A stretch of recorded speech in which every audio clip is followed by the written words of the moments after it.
Hello, Cincinnati, and welcome to this episode of our podcast. Today we have the one and only Billy Yargus joining us. He's won a ton of calling championships in his life, and some of the things this man can do with a turkey mouth call will even get a person excited. All you turkey hunters out there are going to want to listen to this one because we're going to talk about the art of calling turkeys, especially with a diaphragm call. So what do you say we get this thing started? Well, first off, did you get anything? Not this morning. We killed 2 yesterday morning. Oh, there we go. Philip Vanderpool and I, we doubled. So, Oh, heck yeah.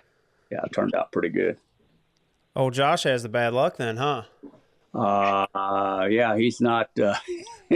We didn't get much going today. We had 4 gobblers coming to us. We hunted there yesterday, and they come in behind us on private property, and we thought we had them today. That one of their hens came right down and started yelping, walked right out in front of us, and they turned, took a right, and went across some cow pasture. So, Man. we didn't do no good there either. She stole the show. Yeah, completely.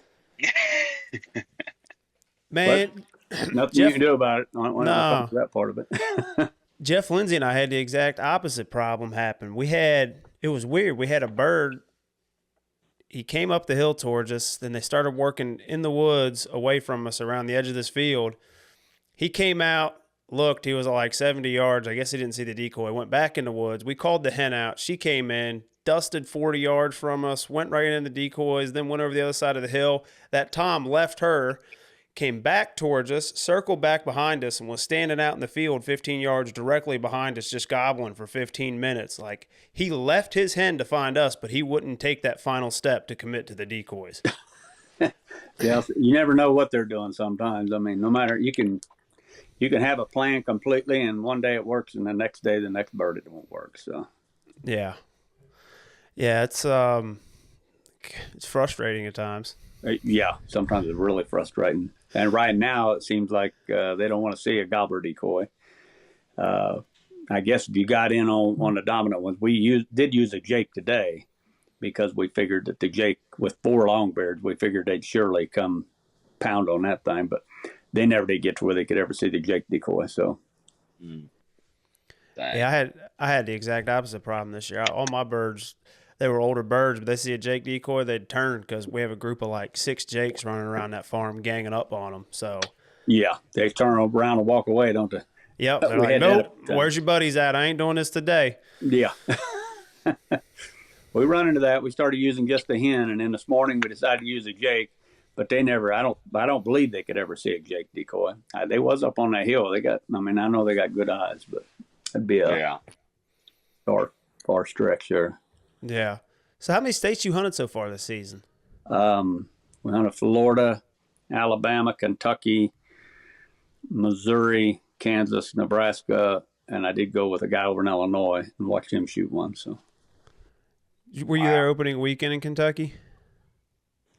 Or close to it? Would have been like the 13th, 14th, around there. yeah, right around there, because that was about time. We were supposed to do the podcast then, remember? And That wind, cancel. we had terrible wind, and there were people everywhere. It was nuts. Yeah, that was that weekend. We did good down there, though. We killed, I think there was 3 of us shooting, and we all 3 got birds. So that was really good. They come in gobbling good and doing their thing. So, Yeah, we worked them. We had some bad luck. No, me and Byron had 2 hens pitch across a creek, and we thought for sure there was a gobbler behind them because we had one gobbling across that creek, and the next thing you know, those 2 hens come, they cross, and we're like, surely he's got to be there.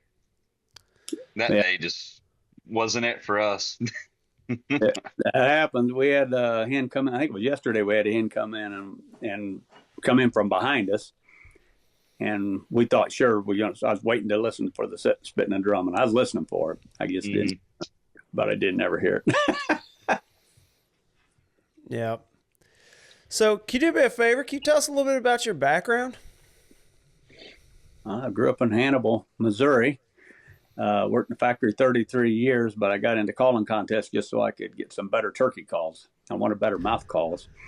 So I started doing that, and I had no idea it would ever lead to where it's led to now, because I've got 3 Grand National titles. I've won the World, the U.S. Open, Mid-America Open, and now I've built turkey calls full-time, mouth calls full-time for Woodhaven Custom Calls. So my wife and I, we work together every day and build turkey calls. And then when turkey season gets here, I can lay everything down and go turkey hunting. So that, I mean, it's perfect. It's a real blessing for sure. Hey, you and your wife must have something special going on, because if my wife and I had to work together at the same job, shoo, buddy, there'd be some disagreements. Well, we have a few moments, but most of the time it's really good.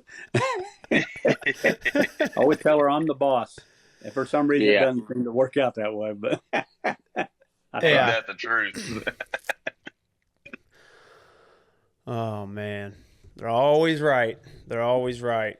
So, well, what I would love to hear from you, Billy, to be honest with you, I've kind of just learned mouth calls myself over the years. Never really talked to anyone with your experience level. Jay, I don't know about you, but I've just learned from my dad gave me one when I was a kid, and that's just you just figured it out. I don't know any. I have trouble telling people what to do on one because I don't really. You just put it in there and mess with it until you figure it out. That's all I know. Yeah, just don't joke on it. Yeah, don't swallow it, and you'll know if you have it upside down. Yeah. I mean, and heck, for me, I didn't even really get a turkey hunt my first time until COVID, because baseball. I mean, that's the one sport that intertwines with that hunting season, and so I've never really got to get after turkeys as much as I have, except for the past 3 years now.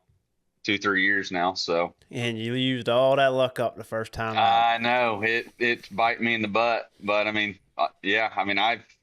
only person I got in my family that really turkey hunts a lot is my stepbrother, and so I kind of learned a little bit of calling stuff from him here and there, but I know the basics when it comes to turkey calling. I still got a lot to learn when it comes to turkey hunting. Yeah, but you got one thing that most people don't. Whatever it is you do for that Drake whistle clearly translates to when you put that diaphragm call in your mouth and you do a gobble.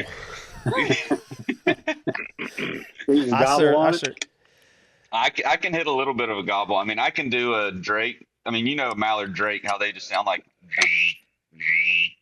Right. I don't have to have the little whistle to do it. When I'm out in the woods hunting, I just yeah. And I can hit a little bit of a gobble on a turkey call. I mean, it's not the best, but I can get some feedback from other birds out there. So yeah, he's got the deeper part of the tone that's hard to replicate. I guess that vibration you want to call it. I don't know. Mm-hmm. Getting that uvula swinging back and forth as it's going. Well, if we're talking about it, you might as well go ahead and throw it in and hit us with it.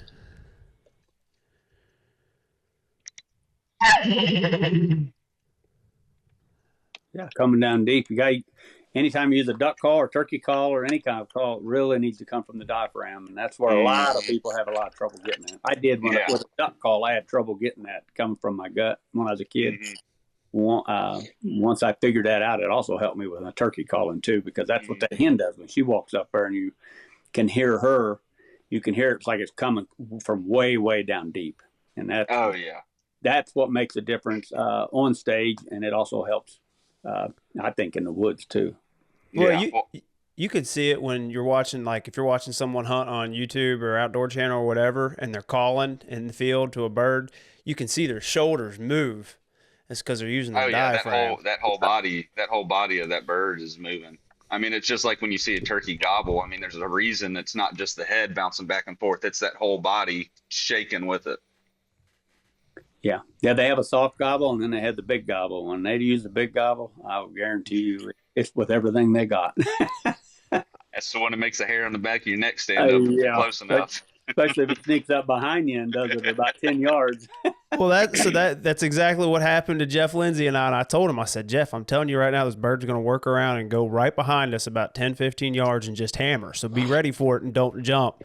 Well, the bird did that, and Jeff forgot about it, and he still jumped. He's like, oh, but luckily we had like a blind screen up behind us, but still, like, I mean, when they do that and you can't hear them walk in or see them and they just hammer, it's like, oh my gosh. Duck and get cover. It's just like when you're dove hunting and you're not paying attention, and your buddy next to you shoots at a bird behind you, and it scares the crap out of you. Yeah. He's there, but it's different. Yeah. So, well, if you could do me a favor, I would love to hear your overview of like the basics on how to use a diaphragm call. I don't really know how to word it, kind of like step by step or the process of learning. You know, obviously you got to learn to yelp before you can learn to purr, right? You got to get the cart before the horse. So if you could give us a quick rundown of that, and then if we could go through it and maybe we can learn a couple things today, that'd be great. I could try the main thing is the top reed. The top reed has the cuts in it, and that's the one that always goes on top. I may use this other call just so you could see it better. I got an equalizer here. I do like that call, by the way. Good. The equalizer? Yeah. Yeah. The equalizer, you always want the top reed, the longest reed that has the cuts in it. That always goes up the top. And when you put it into your mouth, remember to use the middle of your tongue and push that up into your mouth to where the tape will seal the air, where you get the air to come between your tongue and the reeds on the call. If it starts going over top, you're going to start hearing more of a whistling sound, or you'll hear the air leaking over top the call, and that's something you don't want. You want to seal that. And then you want to get the high pitches. To me, when a hen yelps, she always have kind of a clear notes, high notes. So when she's yelping,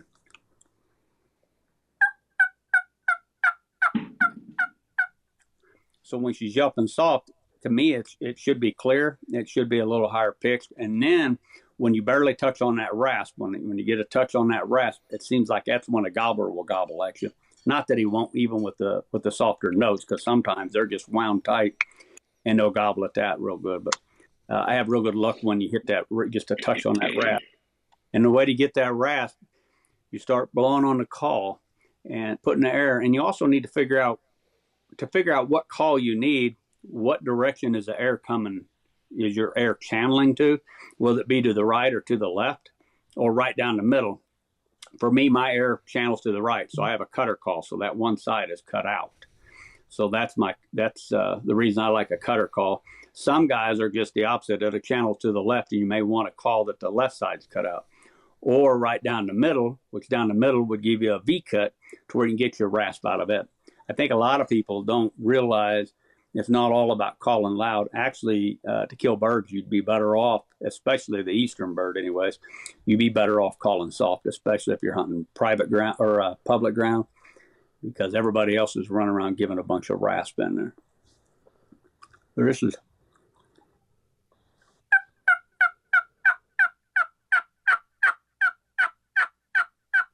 You can just hear that touch on that rasp, and when you hear that touch on that rasp, what it's going to do is it's going to trigger that gobbler to. You get more realism to me. I mean, you need the clear notes, but yet you also need a little bit of rasp in it. And then when you get louder, of course, dropping your tongue just a touch and allowing that top reed to flutter harder. In order to get the rasp out of the call, you need to push your tongue up into the middle of that call a little bit and stop that top reed. So to get the high, do a kiki. And all I'm doing by doing that is I'm stopping that top reed from fluttering, and I'm just blowing over the bottom two reeds. So this is a 3-reed call, so I'm just blowing over the bottom two reeds. And then you want to get the rasp, move it over and just let the tip on that will start to flutter, and you get a little bit of rasp. And then when you want to get really loud, then you allow your tongue to drop enough to where the whole top reed is really getting the back end on the yelp.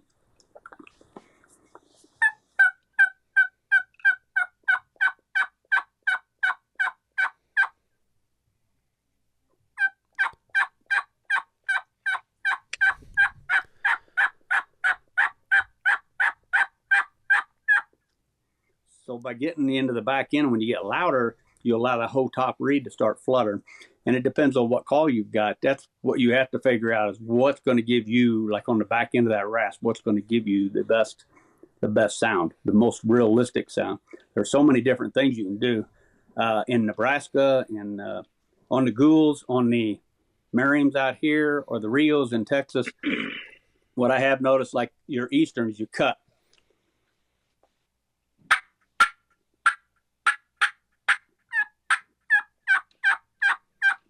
Out here, they kind of like pick.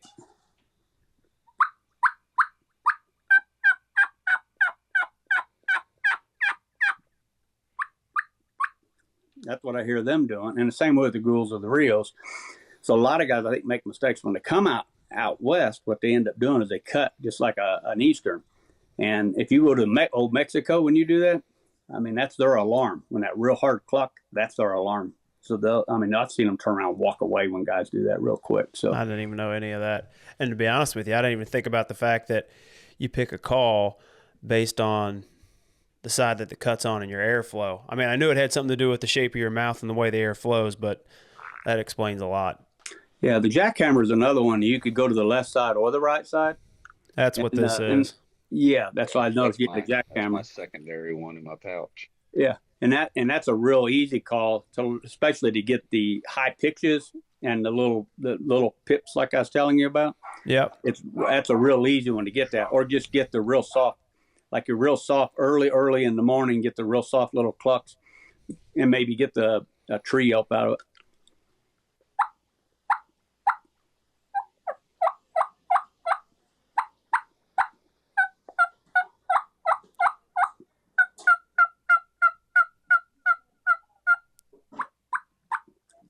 Tell you what, if you're sneaking around in the woods doing that, you could get right up on my stand and I'd have no idea you were there.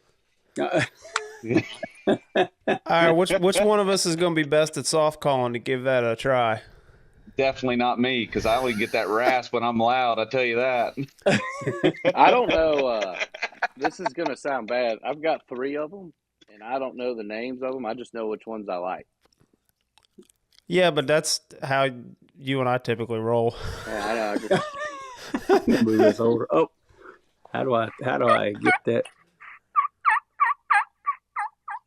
I don't know if that's the one I like. That one's raspy.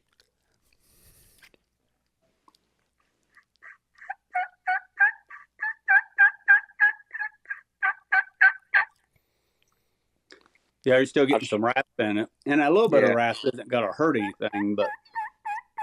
That's pretty good. There you go. It's like playing a musical instrument. I mean, where you direct that air is what kind of sounds that you're going to get out of that call. So, but honestly, it takes a lot of practice. I was, I think 14 when I started using one. So. Usually I get my annual seasonal practice in on the 12-hour drive from Florida to Kentucky. That's one of the problems. I'm like, all right, I got to tune up the old tongue here for this, and I'll just sit in the truck and drive and just work on that call, man. Yeah. See, for me, and I have trouble in a car because then I'll end up getting tone deaf when you start using it in the car all the time. Yeah. And if you do that with your ears, you get tone deaf on your ears. The call doesn't sound right. And then when you get out of the car and you go hunting, then for some reason it's not right. So what call you got then, Graham? I think this one, it's one of the Hunting Public, one of the 3-pack. I think it's the Alpha. The Alpha? Yeah. Yeah. Yeah, we built that one. That's a good call. Are those? Go ahead. The roof of my mouth, I kind of have like a little indentation up top on the left side. Uh-huh. And so normally like something like this, like the jackhammer normally works pretty good for me, like having that kind of to where the call kind of sits more sideways. But for some reason, I don't know what it is about the Alpha, but the way it sits in my mouth, I can make more consistent sound out of it than I can the jackhammer. Okay.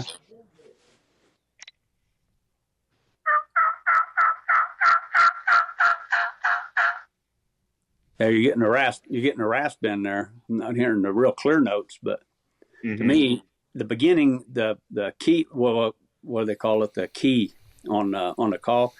You want to get that. You want to get the higher notes. You might try to direct your air a little more to the right, and then come over to the left to be able to. Like,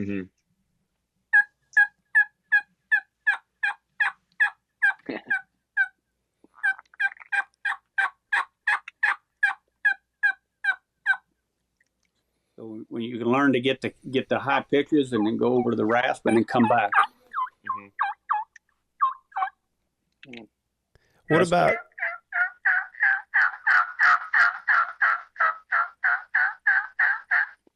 What about tongue pressure and the force coming from your diaphragm?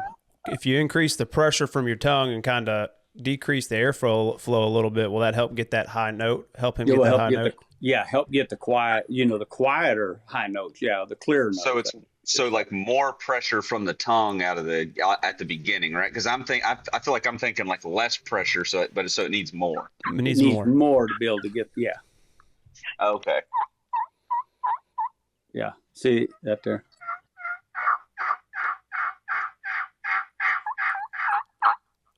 Hold the pressure longer in your call, I think. Because you started to get that clear note to me, and then it still ended up with the rasp.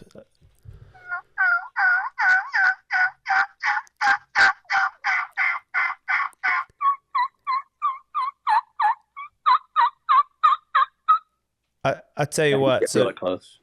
Well, you're the master, so you go ahead and say what you're gonna say. But I think I got something to help him. Yeah, you're good. You're back. Okay. I got hens calling back at me out here right now. I just want y'all to know that. Is that right? Yeah, my daughter's got some tame birds, and they're a lot of fun to mess with. As a matter of fact, I went down below my barn, and I called in a big gobbler and some hens. It's probably been a month ago. And I could hear the main gobbling I could hear was my daughter's tame turkey, and he runs loose in the yard. And next thing I know, he's coming down there. Now I've got a big gobbler and 3 hens, and then that tame gobbler comes down there and chases that wild gobbler all over the place. And he was gone for the rest of the day until he come back about 5 that evening. I guess he was with them all day. There's a hammer that lives over here, and it's just there's some woods out here back near my condo, and it kind of wraps around us. And I've seen this bird in an opening coming up, and it is hard to not be like, I'm going to get a bow. I'm going to go sneak around and go shoot this thing, because this thing's beard, I mean, his beard drags the ground. It has to be at least a 13, 14-inch beard. Wow. Got some long legs then. Oh, yeah. He's a big turkey. He's a neighborhood bird. I guarantee you he's just feeding up on corn and bread and whatever else these people are throwing him. Bird feeders. Bird feeders. We've had turkeys come to our bird. I got more deer come to bird feeders than I do turkeys, but my wife gets aggravated at them because they'll empty that bird feeder. They'll tip that in a thing over second. the side. So turkey calling is just like playing ball. You have to put the time into it if you want to get better. And competition helped me out a lot with that part of it. I killed a lot of birds before I ever started to compete, and thought I was pretty good on a turkey call. And then when I started competing, then you find out that you're not near as good as what you thought you was. So then you really got to work on it. So it does. It takes a lot of practice, a lot of work, especially a mouth call. Box call, the pot calls, those are a whole lot easier to master, compared to the mouth call. Yeah. Graham, I think for you to get those high notes, did you hear how he just blew just a straight high note before he started that key? I think if you just tried just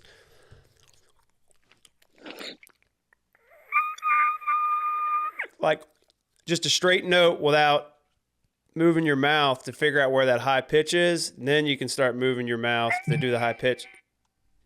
I think that'll help you. Still got the rasp right there. So do I need to be pushing harder into it? Not really so much harder. You might want to push a little bit harder with your tongue. You got to get your tongue to get up there and stop that top reed from fluttering.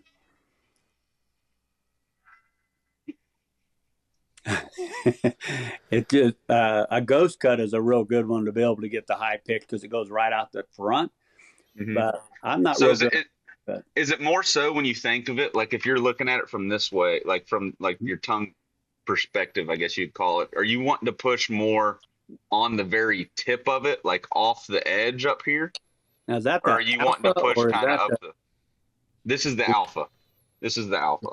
So are you wanting to push to where your tongue's hitting that tip right there? Is that where you want the pressure to go, or you want it to kind of be more like right in here? Honestly, right back there. But honestly, with that V cut, you're going to have a really hard time.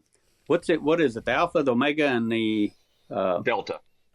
That's the delta you got. It's the delta. Alpha, the delta, the alpha. The alpha has the cutout right there, doesn't it? Alpha has a cutout. Yeah, I build the alphas. Yeah, alpha. We build the echoes and the alphas, and with that cutout, then you can get over to the side, and that's where you get to the real clear notes. So that one's to me, that one's gonna be hard to get the real clear notes out. So like I would probably have a better shot with that because it's sticking out by itself, right? Right. So now you can direct your air either to the left or to the right, and you can get the high pitch notes out of it.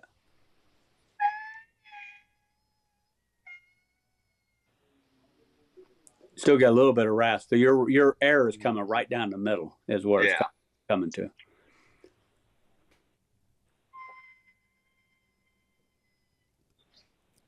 Try shifting your lower jaw left or right.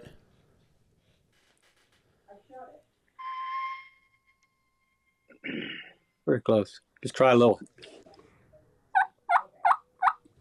That's so good. There you go. There you go. That's pretty good soft yelp right there. You got just I mean, I can hear when it breaks over, it's breaking over, but I'm not hearing a whole bunch of rasp in it. Mm-hmm. And there's nothing wrong with rasp, just depending on what you're wanting to do with it, you know. Well, lucky for him, the farm we hunt, we have the fortune of being able to they love rasp. Hunt and call how we want to hunt and call. And if that bird doesn't like it, we can leave and go find another bird that will like it. Hey, our top selling call is a red wasp, and the red wasp has a real thick top reed on it. It's a B cut, just like a Delta. And I mean, obviously turkeys love it. Guys love it because it's got, when they want to bark on that thing, I mean, they can really yelp loud and get a lot of rasp in it. And I got that one. I got one of those. Which one did you say it was? The red wasp. The red wasp. Yeah, red wasp, I got one of the red wasp. I'll have to take it in the truck and try it on the way to the field so my wife don't kill me. You got to have a lot of air to blow that one, I think. But a lot of guys said no, it's easy to blow. For me, to try to do it, I have to put a lot of air to that call. Well, for me, like I think I do better with more air because like even when it comes to like duck calls, I do better when I use like a cut down versus like a J frame, because when I have the J frame that puts that pressure back towards me, I do better when I can put the pressure into it versus it trying to relay it back in through the call. So you're saying you're a pitcher, not a catcher? Yeah. Yeah. So basically, you're overblowing the call when you use the other one? Probably, yeah. Yeah, I think that's why a lot of guys do like the red wasp, because you can overblow it and it doesn't really matter. Yeah. You know, it's still going to have that. It's still going to have that rasp in it, and turkeys like to gobble to it. What's most people like to hear? They like to hear the gobble. Mm-hmm. I mean, I will say the first bird I ever killed was during COVID, and it was all I had was a mouth call. And to be fair, I was only set up like 45 yards away from his tree because I didn't know he was roosted there, and so I didn't really have to call at all. He just pitched down and came right to the decoys, but I had him gobbling on the tree. Absolutely. It makes you feel good when they do it right. Oh yeah, especially my first time solo. I was like, man, I'm good at this. No, I went on public land and I was not good at this. Yeah, they'll get the public birds. They'll give you an education, won't they? Oh yeah. I grew up hunting public land, so I know all about the public birds. That's when that little yelp that I'm showing you without the rasp in it, or just that little hazy rasp once in a while. That's what you need for the public land birds, because you've got to quiet down, especially in Alabama. Down in Alabama, it's terrible, man. I mean, them birds, they're tough. You got to get on the public land. You better get in within his bubble, and you better keep it soft. Purring and clucking, real soft yelps. That's what's going to work on him.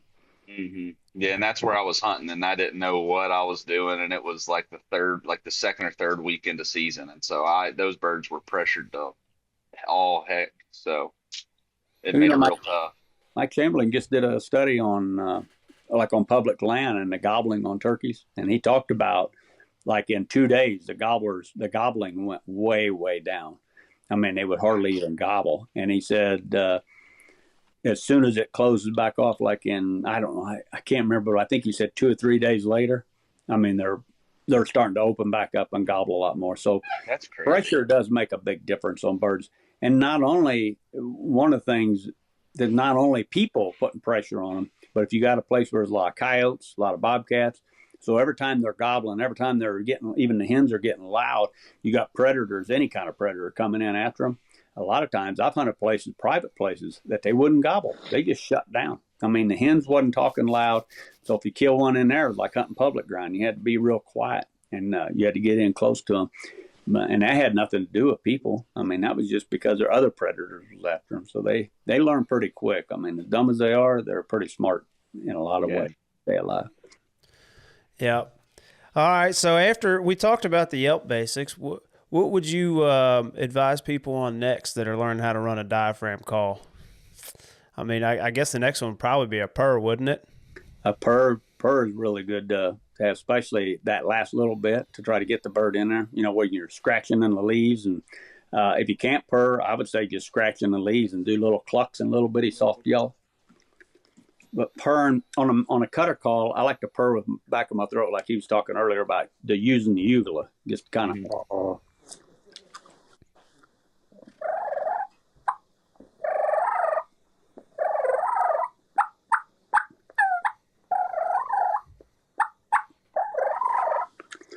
Now, on a B cut, like you running a Delta, I'd flutter my tongue. I do flutter my tongue for a little more louder or more aggravated purring on a cutter call, which is flutter your tongue.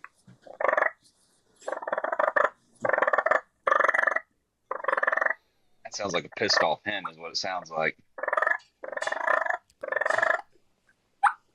And then you want to do the fight.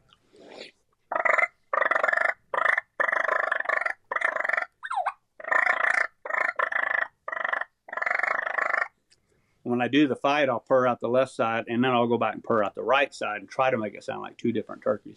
And that, Florida, them birds down there, they seem to love to fight. So using that aggravated purr, using the fighting purrs really works well down there. If I had those hooks, I'd love to fight too. Yeah, they're thugs, man. They always seem to have sharp ones, don't they? Even when the young birds. Yeah. Yeah, I can do a fighting purr.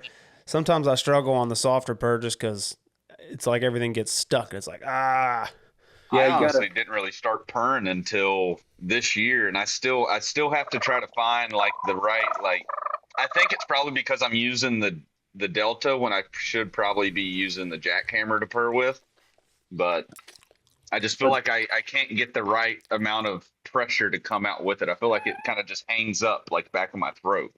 Yeah. So you using your throat or you using your tongue? I mean, I feel like I'm using my throat. Like, I mean, it's.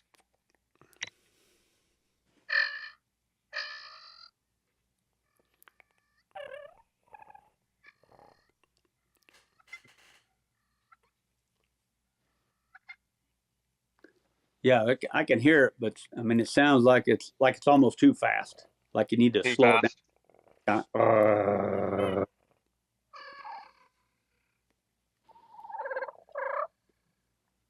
I'm starting to hear it there, yeah. it is. Yeah, it is fast. Jay, you're pretty good at a purr. Yeah, I could hear him purring there a minute ago.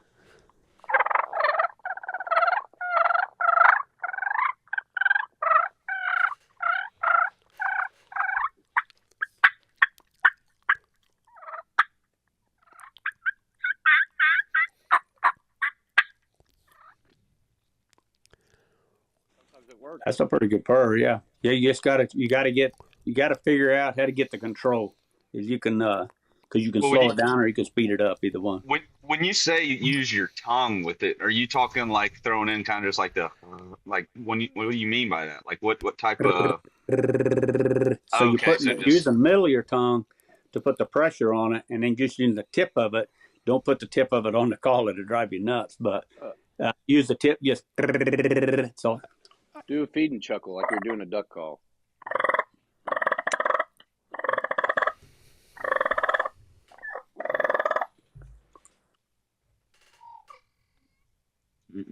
Can't do the tongue.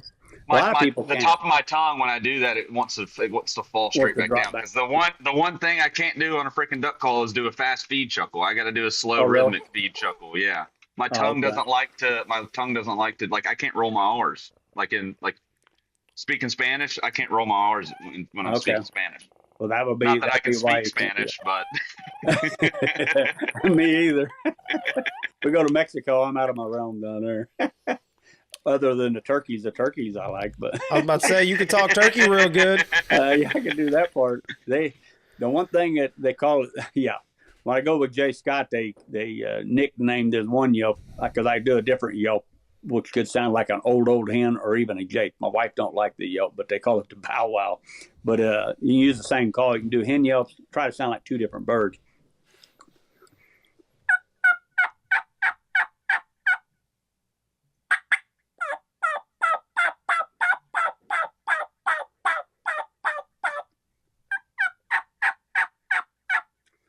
And all I'm doing now is just hauling my mouth out a little bit more and dragging the yelps out just a little bit more to where you can sound like two different birds on one call.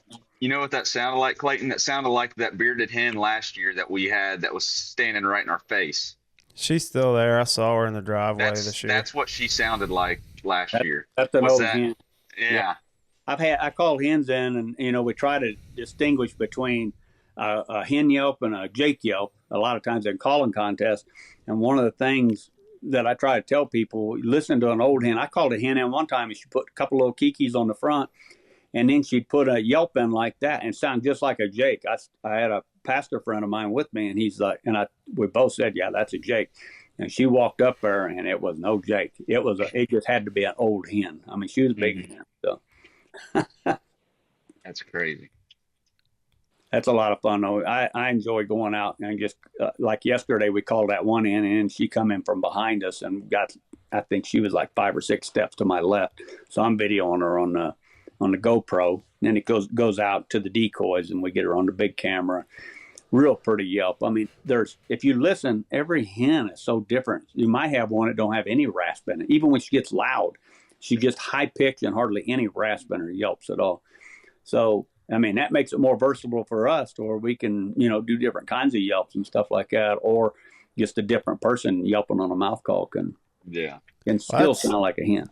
That's what Jay and I talk about. Like, man, you don't have to be competition worthy with your quality of calling. I've heard some terrible hens in the wild. Yeah.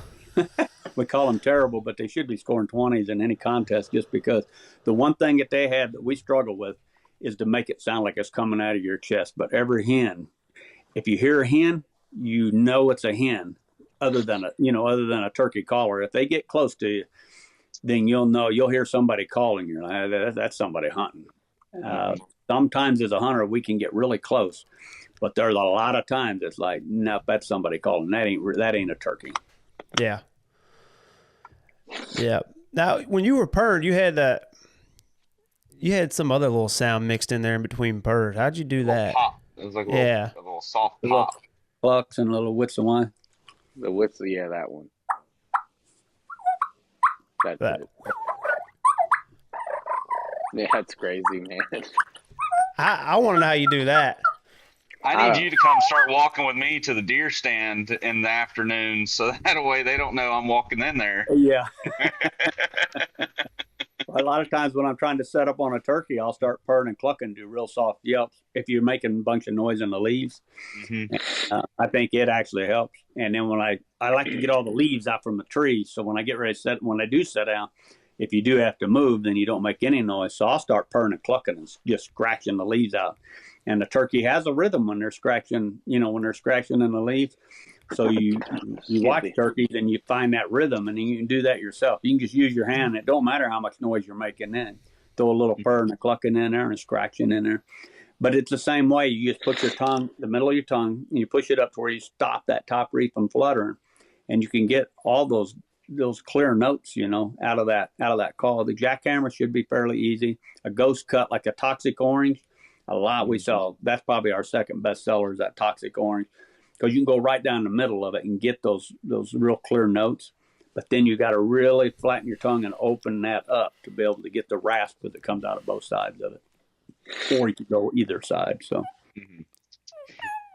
I'm gonna need to get me some more. Different calls, more calls. Oh yeah, I try them all. Absolutely, you never know what's going to work. Well, I mean, now that I'm hearing you talking about it, it's making more sense of like why they're the different cuts for each one. So it's like now I can figure out like which ones I purr better with, which ones I yelp better with, and things like that. Yeah, Hey, I mean, it's just like throwing a ball. I mean, when you're, how to throw a curveball or a knuckleball. I mean, you practice them all the time, and you know how to, you can throw that kind of stuff. Mm-hmm. Not me, I couldn't throw. I throw my arm out. I can tell you there's going to be 2 or 3 people watching this podcast about March next year, and that's the 3 of us. Well, how do you do that again? That I don't know what you called it. That like that zig. It's like a zigzag sound to me. Yeah, that. That's it right there. You I love it. Yeah, that right there is like that to me in that whole call sequence. That little noise is the difference maker that makes it sound 10 times more realistic. I hear them do that a lot in the fall. Yes. Oh yeah, them fall birds, man. They make all kinds of weird noises sometimes. Yeah. But every hen. I feel like when especially right now, like a lot of the young crowd on social media that's turkey hunters, I feel like I hear them.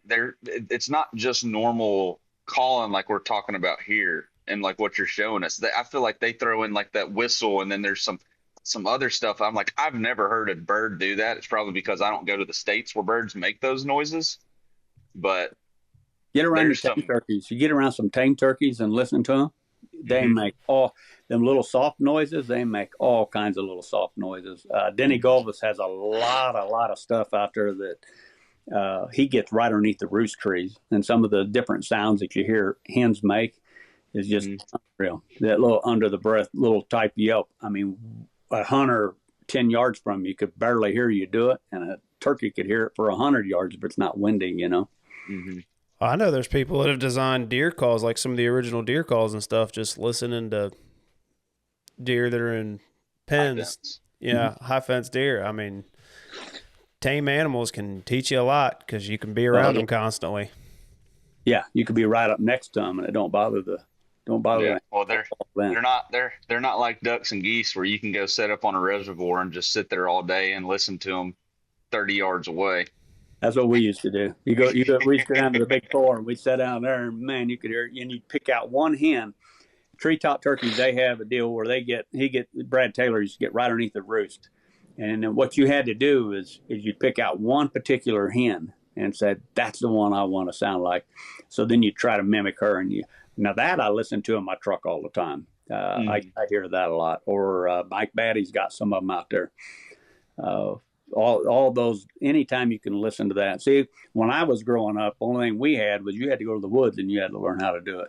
Now you can get on YouTube, and it's all over YouTube. I mean, there's different yelps, you got gobbles, you got yelps, you got turkeys fighting on there. I mean, all kinds of stuff people are putting on there, and it's really helped. People don't have to come to a calling contest to try to learn that stuff anymore. So we kind of shot ourselves in our own foot with that, because now we don't have the other than the Grand Nationals, we don't have the audience that they used to have for them. So yeah, I didn't even think about that aspect of it. It cuts down on the audience big time. I mean, do they broadcast any of that stuff, like live stream it? The Grand Nationals at the NWTF convention, they do. But I mean, you might walk in there, might be 4,000 or 5,000 people in there watching the finals, senior finals. It's still watched really heavily there, so it's a lot of fun. I mean, I always enjoyed calling, and I ain't gonna lie, sometimes I miss it. The only thing I didn't really miss was all the practice building calls and trying to figure out what you need to get this kind of a sound. And so yeah, it takes a lot of time to figure all that stuff out. And then sometimes something happens, it just changes. I don't know if it's that way in baseball, but am I still hear me? You can still, I mean, all of a sudden, and a lot of times it's right here in your head is where it's at. It's nothing to do with any part of your body or anything. It's all right there in your head. I mean, and you can't get it out. It's muscle memory.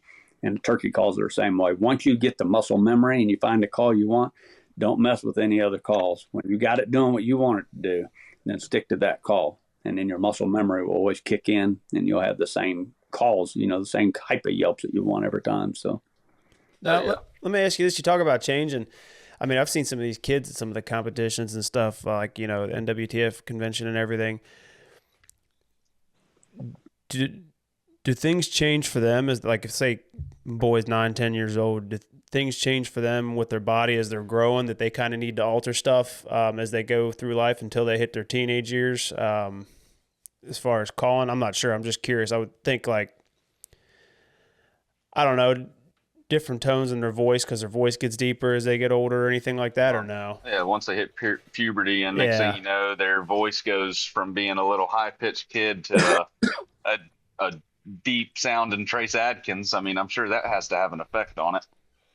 It would, but you're not really using your voice in, with the turkey. So it probably shouldn't, but I could see where mouth size has gotten a little bit, changes or something. Sorry.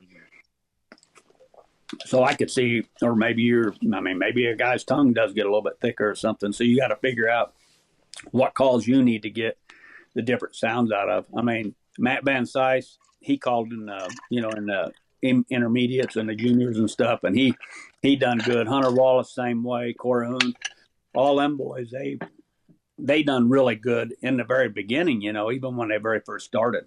So, and then they've gone on. I mean, they're doing really well, in the senior. Of course, Van Sice, he's won the thing like 9 times, I think. So, but you can ask each one of them, and every one of them would tell you, yes, they've changed the style of call that they're using at different times.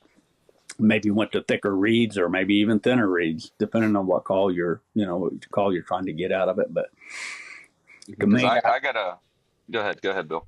No, I was gonna say, I've got the blue cutter as my main call. I mean, I still use the chisel cutter, and the equalizer. The equalizer, if you want a little higher pitch rasp, I mean, it just gives you a different hen, but you can yelp the same way on any one of them, and it still works good.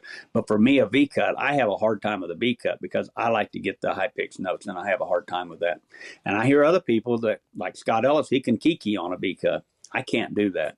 So I'm not sure how he gets the kiki out of that because you got the whole top reed in there. So, yeah, I mean, all calls fit people different. I mean, like for a kid, for example, if you go buy a diaphragm call, their mouth's smaller. You might have to trim it. I mean, my first one I ever had, I think there was maybe 2 centimeters of the thing around it, trying to learn to blow on it just because I was like 5 years old. I mean, that thing was as big as my mouth was at the time, Yeah, we make the minis. We have a smaller frame.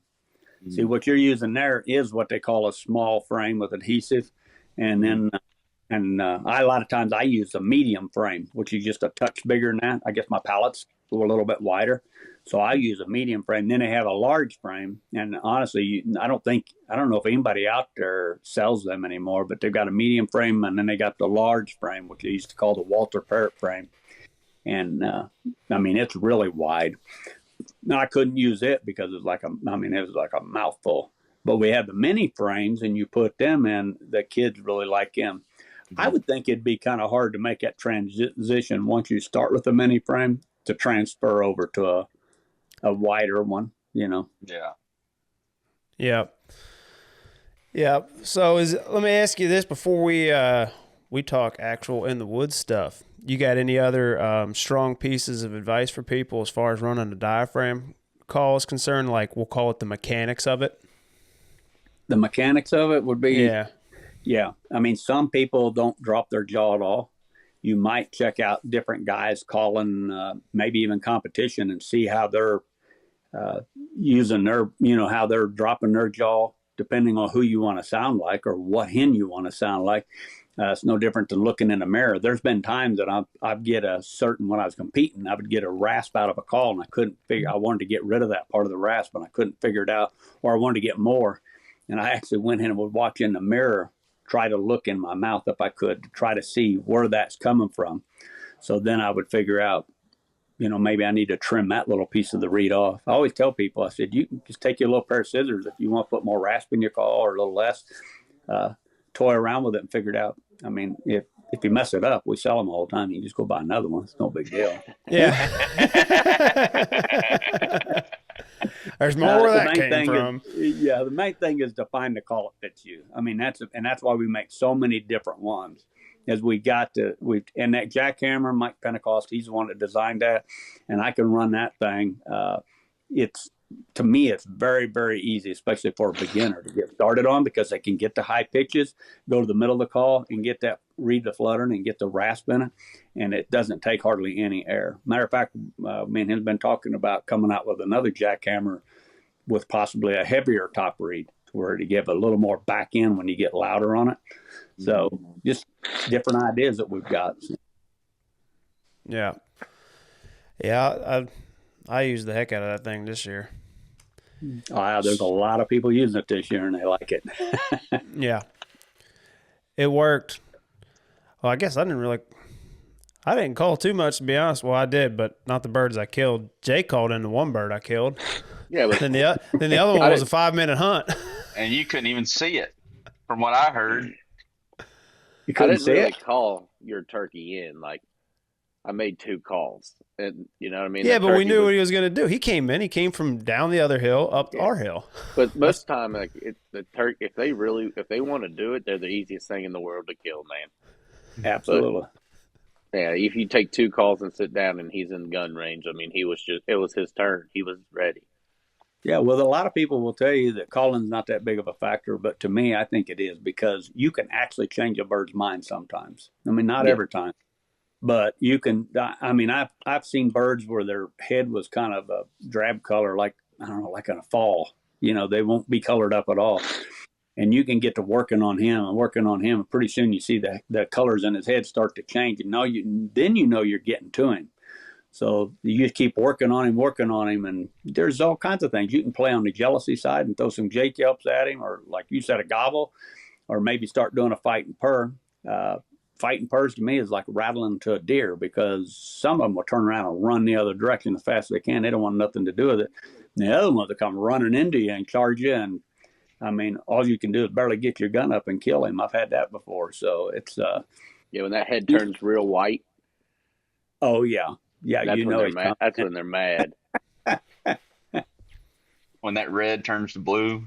Yeah. Yeah, and Re- then gets yeah, real reading the body. white. Reading the body language, that's a big thing with deer or turkey, either one. Reading their body language, and know, and turkeys are real codependent. There's been times, and we even did it this year, where we actually spooked birds. We did it in Kentucky. We was walking in, and Sean Wright, he sent me a text. Hey, don't go in there yet. There's a big gobbler and 5 jakes. And I'm texting him back, well, just a little bit too late, because we just bumped them out of here. So we went ahead and went in and got set up, because it was a place that had a bunch of cedars in there, and it was kind of hot. So once we got in there, and I told Josh, I said, I'm just going to yelp real soft. So I'm yelping real soft, and because turkeys, what happened 15 to 30 minutes later, a lot of times when they think the predator or whatever is gone, then they start to, go about their own business. Well, we didn't know it. 2 birds up behind us started gobbling. So as they was coming, and actually once they got there, and you'll see next year on the video when they put it out, once the birds got right there in front of us and I was about ready to kill him, the other bird and them jakes had come back and they started gobbling. So we had birds both directions. I mean, it got pretty interesting there for a few minutes. And then I tried to shoot my bird when he gobbled, and that's a big mistake, and I know it is. But they just looked so easy. The kid was out there. I squeezed the trigger, and my shot hit right in front of him. And he ran about 5 steps, and he stopped like, what in the world? And then I did kill him. So, yeah, it worked out pretty good. Don't shoot a bird gobbling. I know guys that do it, but I guess I'm not that quick. My timing was off a little bit. Yeah. Yeah. Yeah, body language is huge, and part of that is, I think, knowing when to call and more importantly, when not to call.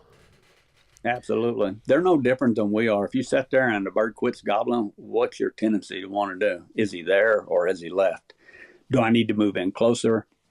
Do I need to go find another one or whatever? So then when we do the same thing, when we shut up, I believe it starts getting in their head. See, you're painting a picture the whole time. Now it's getting in their head. They're like, did she leave? Where did she go? And then a lot of times that's when they'll break. They can't stand it. They come in there looking for you, and that's when you get your shot. But the key is you got to sit there and wait 15, 20 minutes sometimes, because when they come in, they're going to come in quiet. He might not come in hammer. He's going to come in just hear that sneaking. drumming. That's what I was going to say. You hear that spit drum, and that's usually what happens. Happened for me. You'll hear him.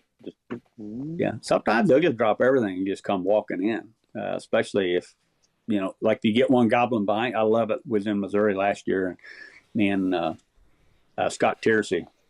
And we had two birds in front of us, and they had two hens with them. And I'm calling, I'm pouring it on them, and they're gobbling everything, and they're not coming. All of a sudden, one behind us gobble, kind of off to our right. When he gobbles, I said that could help, or maybe we can just kill this one. And I actually got turned around because I thought he was coming. And once he got to gobbling, Scott told me, he said, no, them other two are coming. And I mean, they broke them hens and the two gobblers. They come right up there, and I ended up killing one of them anyway. So the gobble does work. You can convince them that you're the real thing, and they got some competition, play on their jealousy side, and it helps. Yeah. I like setting up, but if you got the opportunity between two gobblers, right? Just get in the middle of them, and then just use them against each other. Yeah, because one of them will eventually do it. Yeah. Or you do like me and Clayton did on his bird, and just make a trip around him one time, and then he'll come to you once you get back to where you started. That's because you left and you moved, and he got curious. He knows exactly where that call came from, man. Like, that's what I don't know if people like.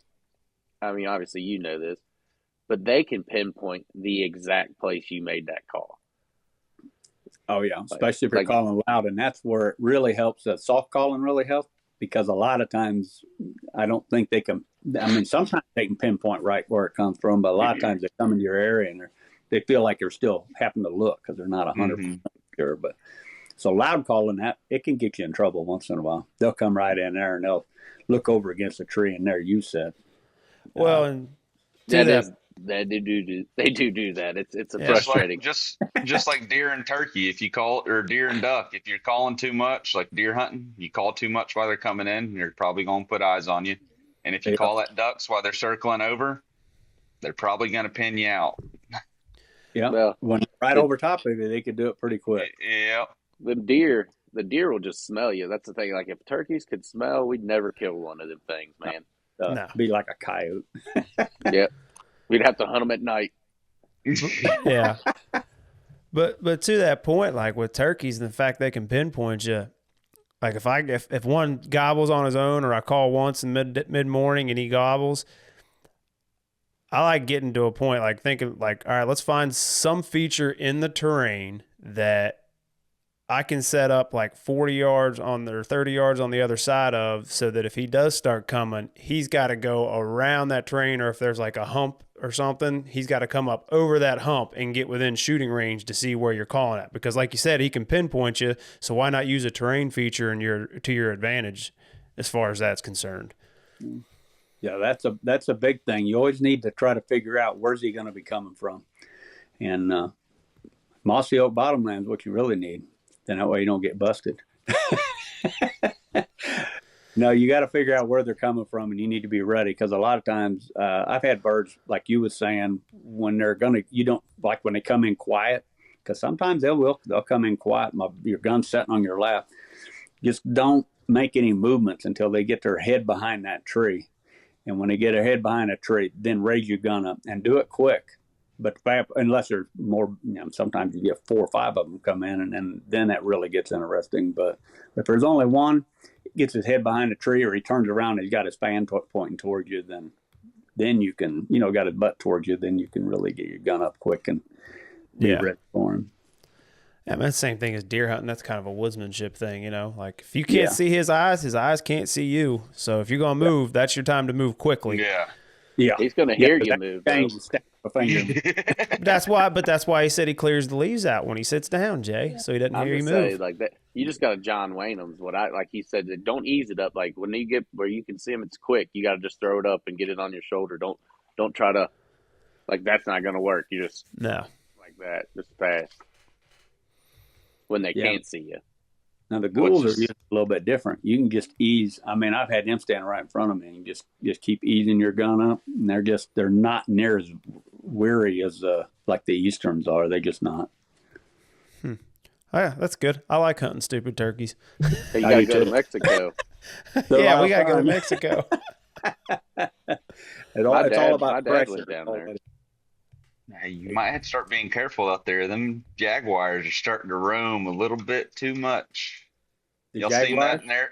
There's been 2 jaguars spotted in Arizona on the highway. Oh, really?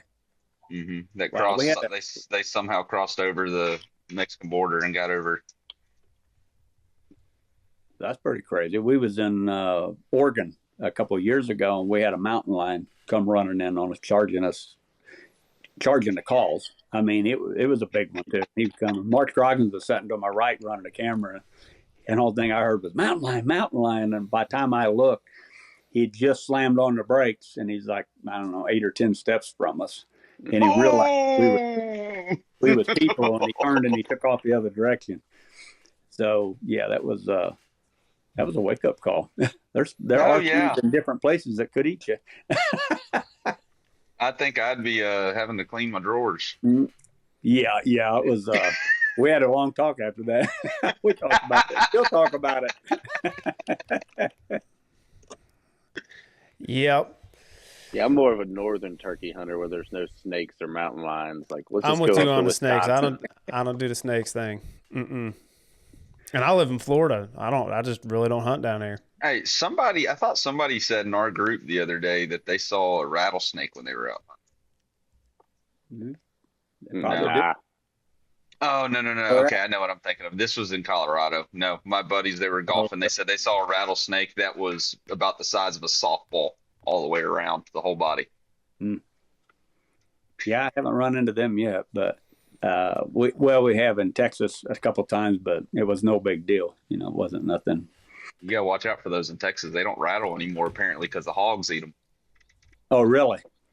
hmm Well, that's something good to know. Better keep your eyes open, man. Yep. Yeah, I'm good.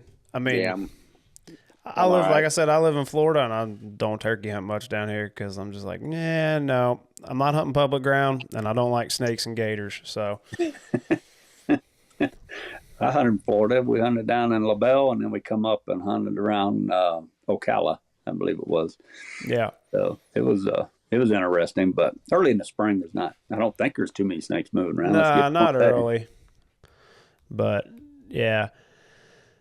So let me ask you this. If you had to give not necessarily the mechanics running a call, but your favorite 5 pieces of advice for turkey hunting, what would it be? Or 3 if you don't have 5. You probably got 100, but pick your big ones. Yeah. Number one is having patience. I mean, that's the number one thing. And when you're approaching a turkey, it's no different than approaching a deer. You need to make sure you can do it without being seen. You need to be quiet. You need to find the setup where you believe that he's going to come from. Is there a fence line? Because a turkey, they'll follow a fence line. I mean, they'll follow a cow path. I mean, or a deer path, either one. So be looking for that stuff. You need to keep your calling when the turkey is coming. If you see him coming, a lot of times, like yesterday when we had the birds coming, I mean, I was pouring it on them. Of course, Merriam's are a little bit different than the Easterns, but I was pouring it on them. But then they got to a certain point where I shut up. And then they dropped the one dropped his strut. And I mean, they practically ran in then. I mean, they was coming quick. So if he got him coming, there's no reason to call. As long as he's walking your direction, just keep quiet and let him walk up there. And it may help you keep from getting pinpointed. But the big one is patience. A lot of people, they run out of patience. If he quits gobbling, they want to move. But like we was talking earlier, set tight. A lot of times just be quiet, set tight. Too much calling, I mean, and I'm one to be talking because I've always been told I call too much and I call too loud. But I said it still works. So I'm going to keep doing it. So I was gonna say how many birds you kill a year? I think you probably doing the right way. Yeah.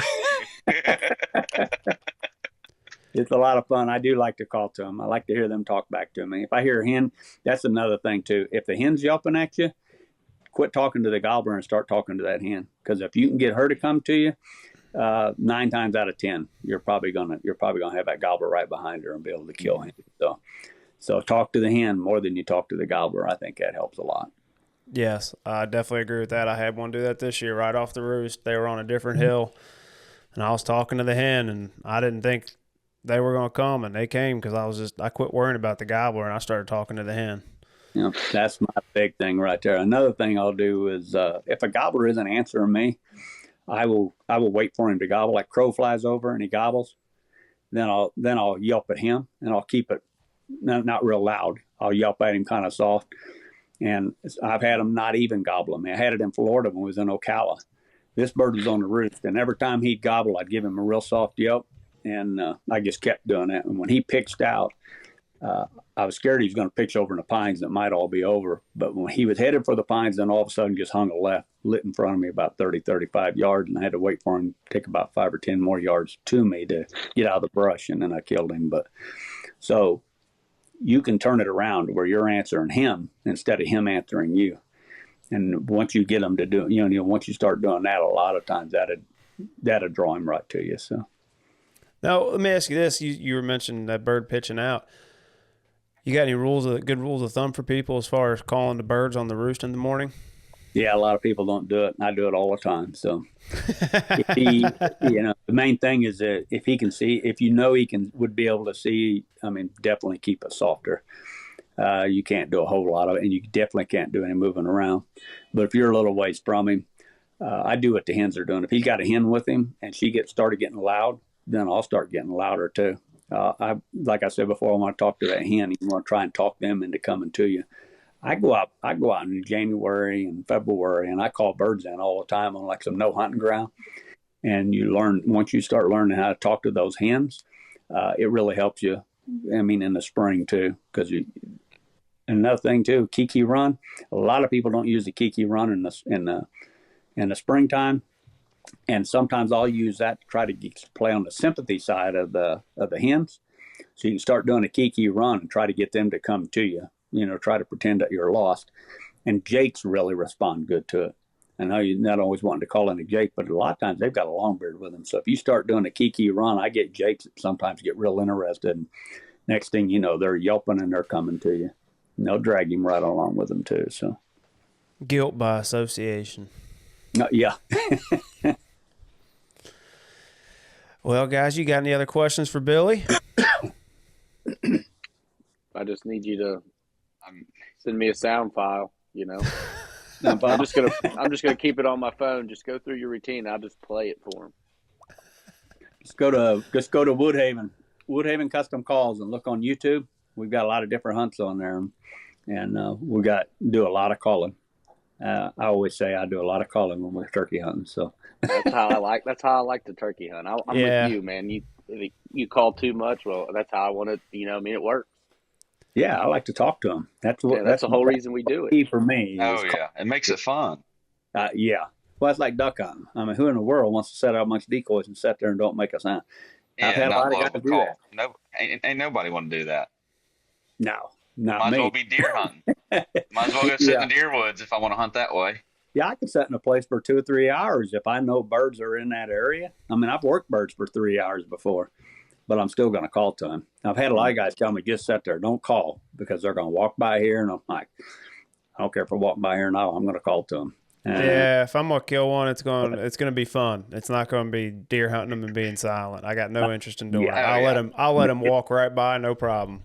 Oh yeah, I put 12 hours in the tree stand for a reason, so that way when I go hunt something else, I can at least have them talk back to me. Yeah, there you go. Yeah, I bet your wife's good at that. Tanning your hide. No comment. That's right. You stay in her good graces. Watching that new baby of yours. Yeah. There you go. You got a new one, huh? That's pretty exciting. Oh yeah, got a little 3-month-old. Have a little baby girl. Yeah, that's real exciting. Till it hits 16 years old. That's what she says. She tells her right now when she smiles at her, "Oh, you love me so much. Just but wait till you're about 13, 14 years old." Yeah, things start changing about that time. Oh, you still love them. You don't like all the things they want to do. Yeah, my son's 13. That's when it starts. Yeah, that's exactly when it starts. Well, you saying he's got a little attitude? Imagine that, huh? Wonder where that came from. Yeah, I don't know. It's like arguing with yourself, man. There's no winner. No. I might as well just go get in the mirror, fight myself. Well, Well, Billy, we do appreciate your time today. Sorry we had so many hiccups getting this thing scheduled, but I'm glad we finally got it worked out. It was one thing after That's another. my bad. That's my bad. Partially blame me and Mother Nature. I can understand all that. Yeah, had the rain house, right? Oh yeah, we were about to get it in the other morning, and then of course we had to have the rain out, and then a doubleheader starting at 11:45 or whatever it was, 12:15. Oh Yeah, that was a long day for you sitting in the bullpen for 2 games. Brother, we played 3 games in less than 32 hours that day. Oh, that's crazy, isn't it? That was exhausting. Yeah. It's a terrible job you have, Graham. Wouldn't trade it for the world, but I tell you what, there's some days you're like, golly, they're really putting us through it right now. Yeah, you got to love it. That's the whole Oh, thing. yeah. I love what you're doing, that's for sure. So, yeah. Billy, I take it you're a Cardinals fan? Oh, yeah. Yeah. I don't keep up with everything all the time. But, yeah, I consider myself a Cardinals fan, so.